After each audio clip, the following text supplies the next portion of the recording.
The bus shelter smelled of rain, rust, and tired lives passing through. People stood in quiet clusters, eyes fixed on glowing screens or the road ahead, all pretending not to notice the things that made them uncomfortable. Among them sat a young woman on the cold metal bench, her coat too thin for the season, her shoes damp at the edges, her hands wrapped around a paper cup that no longer held warmth. She had learned how to make herself small, how to disappear in plain sight. Homelessness did that. It taught you to exist without being seen. She was staring at the ground when a small pair of shoes stopped directly in front of her. They were pink, scuffed at the toes, with a loose lace dragging against the wet concrete. The woman lifted her eyes slowly, expecting an annoyed parent or a hurried apology. Instead, she found herself looking into the wide, serious eyes of a little girl, no older than 5. The child held a half-broken hairclip in one hand and a bus ticket in the other, gripping both as if they were important documents. "You need a home," the little girl said matter-of-factly, her voice clear above the hum of traffic. Then she tilted her head, studying the woman's face with unsettling focus. "And I need a mummy." The woman blinked, certain she had misheard. People said cruel things sometimes, even children, echoing words they didn't understand. But there was no mockery in the girl's tone. Only certainty. Before the woman could speak, the girl climbed onto the bench beside her, legs dangling, rain speckling her cardigan. She leaned closer, lowering her voice as if sharing a secret. "My daddy says mummies don't just disappear. He says they go somewhere else and forget how to come back." The words struck like a quiet blow. The woman's throat tightened. She hadn't expected a child's honesty to hurt this much. "I'm sorry," the woman said softly, instinctively pulling her hands back, afraid of being accused, afraid of being seen touching someone else's child. "You should stay with your dad." The girl frowned. "He's inside the bus, buying coffee. He always buys coffee when he's sad." She glanced toward the road, then back again. "You look sad too." The woman let out a small, humorless breath. "I don't have anything to give you," she said. "Not stories, not toys. I don't even have a place to sleep tonight." The girl considered this carefully, swinging her feet. "That's okay," she said at last. "I have a bed. You can use the other side." A laugh escaped the woman before she could stop it, short, broken, disbelieving. She covered her mouth, embarrassed, but the girl only smiled, pleased as if she had solved a puzzle. "My name is Lila," the child added, holding out the broken hairclip like an introduction. "What's yours?" The woman hesitated. Names had weight. Names made things real. Still, something about Lila's expectant eyes made lying feel wrong. "I'm Mara," she said. "Mara," Lila repeated, testing the sound. "That's a good mummy name." Mara looked away quickly, blinking against the sting behind her eyes. She told herself this was nothing, just a child talking, just a strange moment that would pass like all the others. But Lila leaned against her arm, warm and trusting, as if this were the most natural thing in the world. "You don't smell like the street," Lila said thoughtfully. "You smell like soap. And rain." Mara swallowed. She hadn't smelled herself in weeks without flinching. The bus doors hissed open nearby. A tall man stepped down, coffee in one hand, his face tired but gentle. His eyes searched the shelter until they landed on Lila, sitting far too close to a stranger. His pace quickened. "Lila," he called, trying to keep his voice calm. "I told you to stay where I could see you." Lila turned, waving cheerfully. "Daddy, this is Mara. She doesn't have a home. I think she can be my mummy." The man froze mid-step. His gaze flicked from his daughter to Mara, taking in the worn coat, the guarded posture, the fear already forming in her eyes. Mara stood up at once, hands raised slightly. "I'm sorry," she said quickly. "She just started talking to me." "I didn't." The man raised a hand, stopping her, not unkindly. He crouched in front of Lila instead. "Sweetheart," he said gently, "we can't say things like that to strangers." "But she's not a stranger anymore," Lila insisted. "She told me her name." The man sighed, rubbing his forehead, then looked up at Mara. "I'm really sorry," he said. "She's been very open since her mother passed." The word past hung between them, heavy and final. Mara felt something inside her shift, something old and fragile cracking open. "I understand," she said quietly. Lila stood and grabbed her father's hand with one hand and Mara's sleeve with the other, linking them together as if it were the most logical solution. "See," she said brightly. We all just need each other. The bus pulled in with a low rumble, headlights washing over the shelter. People began to move, gathering bags, stepping forward. The man looked at the bus, then at Mara, uncertainty in his eyes. I can't just, he began, then stopped, noticing how tightly Lila clung to Mara's sleeve, how Mara didn't pull away. For the first time in a long while, Mara felt something unfamiliar stirring beneath the fear and hunger and shame. Not hope, not yet, but the faint, dangerous idea that this moment might matter, that it might be the kind of moment life bends around. The doors of the bus stood open, waiting.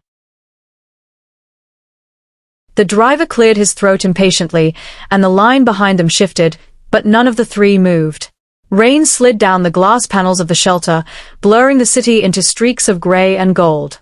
The man glanced at his watch, then back at his daughter, whose small fingers were still wound firmly into Mara's sleeve, as if letting go might cause something fragile to vanish. Lila, he said softly, kneeling to her level again, we have to get on the bus. I know, she replied, nodding with exaggerated seriousness. Mara has to come too. Mara felt the weight of every eye in the shelter, though no one seemed to be looking directly at her. She gently loosened Lila's grip. It's okay, she said, forcing steadiness into her voice. I don't think that's a good idea. Lila's face fell for just a second before she studied Mara again, as if searching for the reason behind the words. Is it because you don't believe me? She asked. About needing each other? Mara knelt despite herself, bringing their faces level.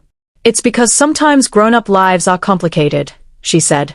And children shouldn't have to fix them. Lila frowned, unconvinced. But I'm good at fixing things, she said, holding up her broken hair clip. Daddy says I fixed his heart when Mommy went away. The man turned sharply at that, pain flashing across his face before he smoothed it away. He looked at Mara again, really looked this time, as if seeing beyond the thin coat and guarded eyes. We're heading across town, he said, almost to himself. If you don't have somewhere to be, I could at least buy you a meal. No obligations. Just food. Mara hesitated. Pride rose first, sharp and instinctive. She had survived on pride for months, clinging to it like a lost possession. But hunger answered louder, and something else too, a strange pull toward this small, earnest child who had spoken to her like she mattered. I don't want to cause trouble, Mara said. You wouldn't be, the man replied quietly. My name's Daniel. The bus driver called out again, irritation edging his voice. Decision pressed in on Mara from all sides. She looked at Lila, at the hope she wasn't trying to hide, then at Daniel, whose eyes held caution but not fear. Just a meal, Mara said finally. Lila beamed, triumphant, and tugged them both forward. See? Easy. They boarded the bus, the warmth inside fogging Mara's glasses for a moment. She stood awkwardly, unsure where to sit, until Lila pulled her toward a seat by the window. Daniel followed, swiping his card, his shoulders tense as if bracing for judgment that never came. As the bus lurched into motion, Lila pressed her face to the glass, narrating the city as it slid by. Mara watched her reflection instead, the way her excitement softened into calm, the way she leaned unconsciously against Mara's side. It had been years since someone had sat so close without expecting something in return. You can hold Mr. Bear, Lila said suddenly, pushing the teddy into Mara's lap. Mara froze. Oh, I couldn't. He likes you, Lila insisted. He doesn't like everyone. Mara's fingers closed around the worn plush before she could stop herself. The simple weight of it made her chest ache. Daniel watched them quietly. She's perceptive, he said after a moment. Mara nodded. She's brave. She had to be, he replied. After her mother died, everything changed. She talks to strangers now. Connects dots that aren't there. I keep telling myself it's just a phase. Mara swallowed. Sometimes it's how kids survive. The bus stopped near a small diner, its neon sign buzzing against the rain-dark street. Daniel stood. This is us. Inside, the diner smelled of coffee and fried onions, of warmth and routine. They slid into a booth, Lila in the middle as if that were where she belonged. Daniel ordered without asking, reading Mara's hesitation and choosing something simple. She thanked him quietly. As they waited, Lila studied Mara with open curiosity. Did you have a mummy? She asked. Daniel stiffened. Lila. It's okay, Mara said gently. I did. She worked all the time. When she got sick, I worked instead. What kind of work? Any kind, Mara said. Whatever kept the lights on. And then you didn't have lights? Lila asked. Mara smiled sadly. Something like that. The food arrived, steam curling up between them. Mara ate slowly, savoring each bite, embarrassed by how good it felt to be full. Lila watched her eat with satisfaction, as if this were proof of something. You look better now, Lila announced. Daniel smiled despite himself. She does. When they finished, Daniel paid and stood, uncertainty settling back over him like a coat. I can drop you wherever you need to go, he offered. Mara nodded. There's a shelter 2 stops down. Lila's smile faded. She slid out of the booth and hugged Mara suddenly, small arms fierce. You can come to our house, she said into Mara's coat. We have space. Mara closed her eyes, breathing in the scent of soap and crayons. Thank you, she whispered. That's very kind. Outside, the rain had softened to a mist. They stood under the awning, the moment stretching, fragile and unfinished. Daniel shifted, then spoke carefully. If you ever want, there's a community center near us. They help with work programs, childcare, housing referrals. Mara met his gaze, something steady forming between them. I'd like that, she said. Lila squeezed her hand once more, as if sealing a promise. I told you, she said confidently. We just needed each other. The words lingered in the damp air long after Lila said them, as if they were testing whether they were allowed to exist. Mara felt her fingers curl tighter around the child's small hand, not in ownership, not in certainty, but in acknowledgement. The shelter loomed just down the street, its sign flickering weakly, a familiar destination that suddenly felt heavier than it had minutes ago. Daniel cleared his throat. I'll walk you there, he said. It wasn't a question. They moved together along the sidewalk, the city humming softly around them. Lila skipped ahead, splashing deliberately through shallow puddles, laughing every time water jumped up to greet her shoes. Mara watched her with a strange ache in her chest, the kind that came from witnessing something precious while knowing it might not be yours to keep. The shelter door opened with a tired creak.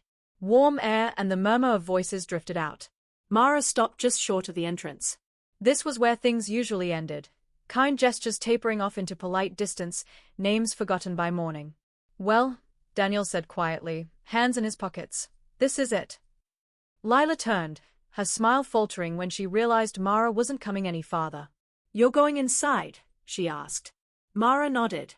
For tonight. Lila's eyes darted to Daniel, then back. Just tonight. Mara knelt so they were eye to eye again. Just tonight, she repeated, though the words felt less certain now. Tomorrow, I'll go to the center you told me about. Daniel nodded. I'll write down the address. And my number. He hesitated, then added, in case you need help getting there. Mara accepted the scrap of paper, her fingers brushing his. The contact was brief, careful, but it grounded her in a way she hadn't expected. Thank you, she said, meaning more than the words could carry. Lila wrapped her arms around Mara again, holding on longer this time. Don't forget us, she whispered. Mara closed her eyes. I won't. Inside, the shelter was crowded, but a volunteer waved Mara toward an open chair. As she sat, she could still feel the echo of Lila's hug, the warmth of it clinging like a memory already forming. She looked back through the doorway just in time to see Lila waving enthusiastically, Daniel's hand resting on her shoulder, steady and protective. That night, sleep came in fragments. Every time Mara closed her eyes, she saw Lila's face, heard her small voice declaring needs as if the world was simple enough to obey. You need a home. I need a mummy. The audacity of it both terrified and comforted her. Somewhere between waking and dreaming, Mara allowed herself to imagine a version of the future where those words meant something permanent. Morning arrived with a scent of weak coffee and the shuffle of people lining up for breakfast. Mara folded the scrap of paper carefully and tucked it into her pocket, as if it might dissolve if she didn't guard it. She left the shelter early, the city still stretching awake, and made her way toward the community center Daniel had mentioned. The building was unremarkable, brick, a little worn, but the doors were open, and that felt like an invitation. Inside, a woman with kind eyes and a clipboard asked Mara her name and listened without rushing as Mara explained, haltingly, where she'd been and where she hoped to go. There were forms to fill out, a waiting list for transitional housing, a skills workshop starting next week. None of it was immediate, none of it was miraculous, but it was something solid. When Mara stepped back outside, the sun had broken through the clouds, thin but determined. Her phone buzzed in her pocket, startling her. She didn't remember giving Daniel her number, but there it was, a message, simple and careful. Made it home. Lila wanted me to check if you're okay. Mara stared at the screen, heart pounding, then typed back. I'm okay. Thank you. Tell her I'm proud of her puddle jumping. The reply came almost instantly. She says puddles are braver when you jump first. Mara laughed out loud, the sound surprising her.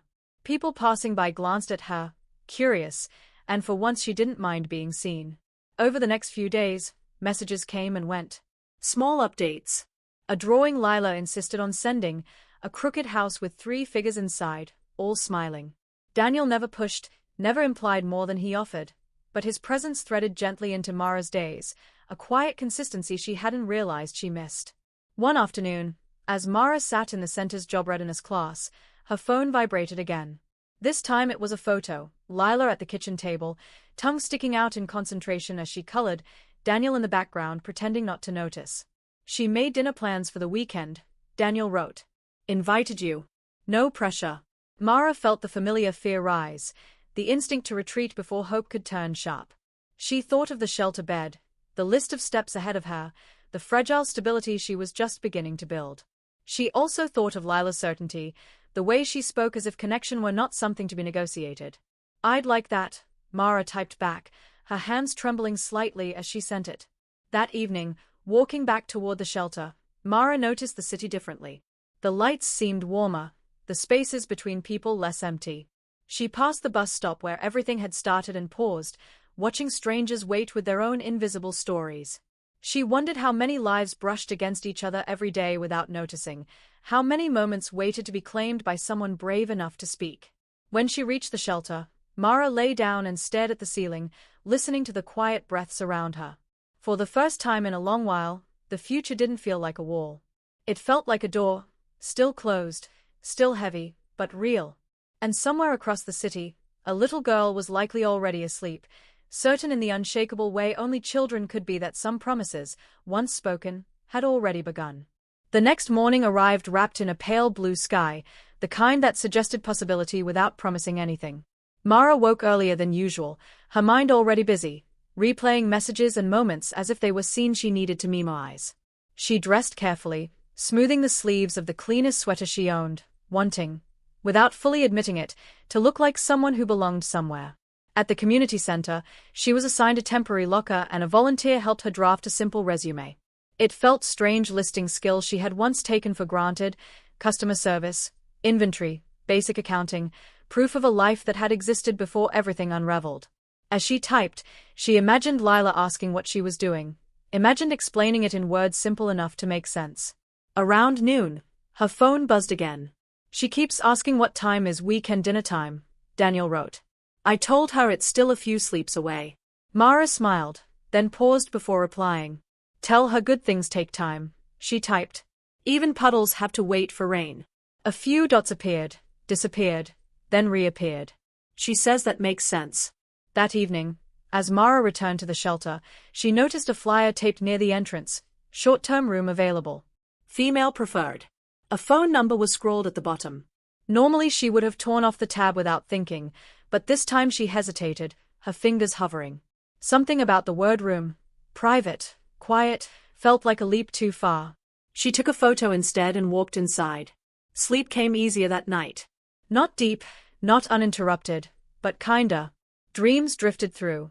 Lila's laugh, a kitchen table, sunlight spilling across a floor that wasn't borrowed. When Mara woke, she didn't push the images away. She let them linger. Saturday arrived quicker than she expected. Daniel texted her the address, and Mara spent a long time standing outside the house before ringing the bell, nerves buzzing under her skin. The place was modest, a small yard with toys scattered near the steps, a wind chime clinking softly. It looked lived in. Loved. The door flew open before she could knock properly. Mara! Lila shouted, throwing herself forward with no hesitation at all. Mara caught her instinctively, the force of the hug nearly knocking her back. She laughed, breathless, as Lila wrapped herself around her waist like she had been gone for years, not days. You came, Lila said, triumphant. I said I would, Mara replied softly. Daniel stood behind her, smiling in a way that was both relieved and uncertain. Come in, he said. You're right on time. Inside, the house smelled of pasta and something sweet baking in the oven. Lila dragged Mara toward the kitchen, narrating every detail: the table she helped set, the plant she watered, the picture she drew just for today.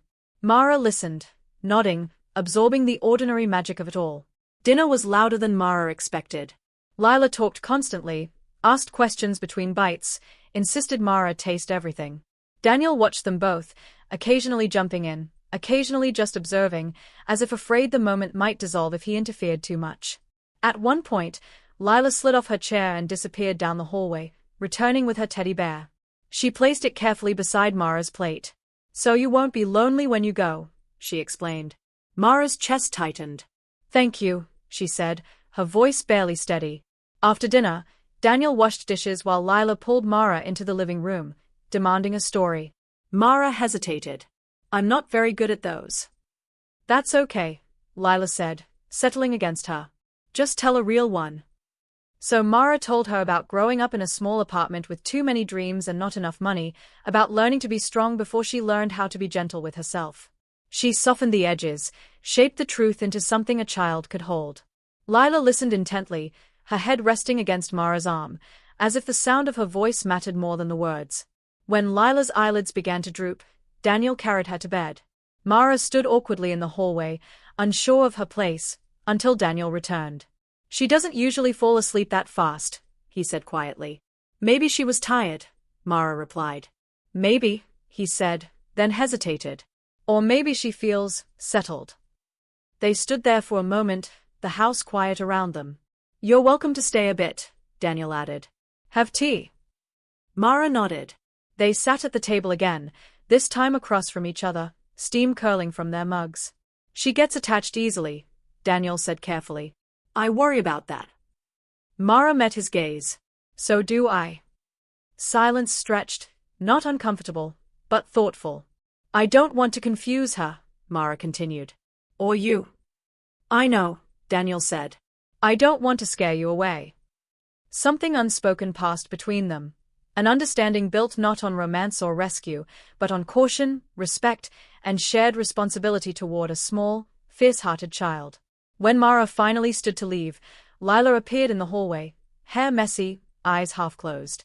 You're leaving already, she mumbled. Just for tonight, Mara said, kneeling. I'll see you again. Lila nodded sleepily, accepting it with the same calm certainty she brought to everything else. Okay. Don't forget. I won't, Mara promised. Walking back toward the bus stop, the night air cool against her skin, Mara felt the weight of the day settle into her bones, not heavy, but grounding.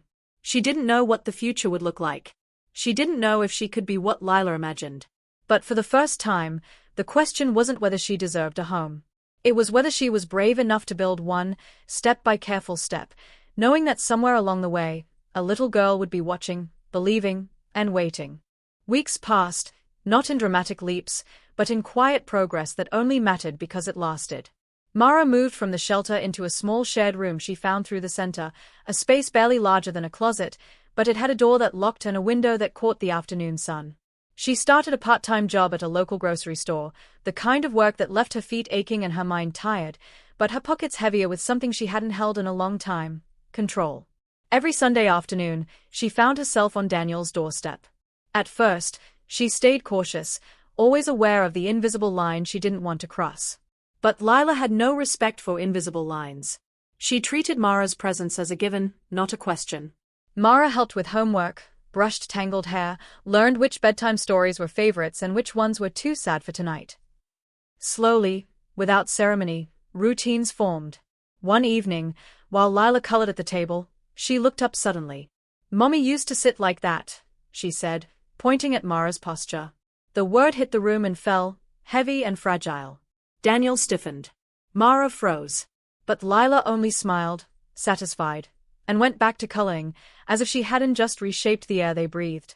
That night, Mara cried quietly in her room, Not from fear this time, but from the unbearable sweetness of being almost something to someone.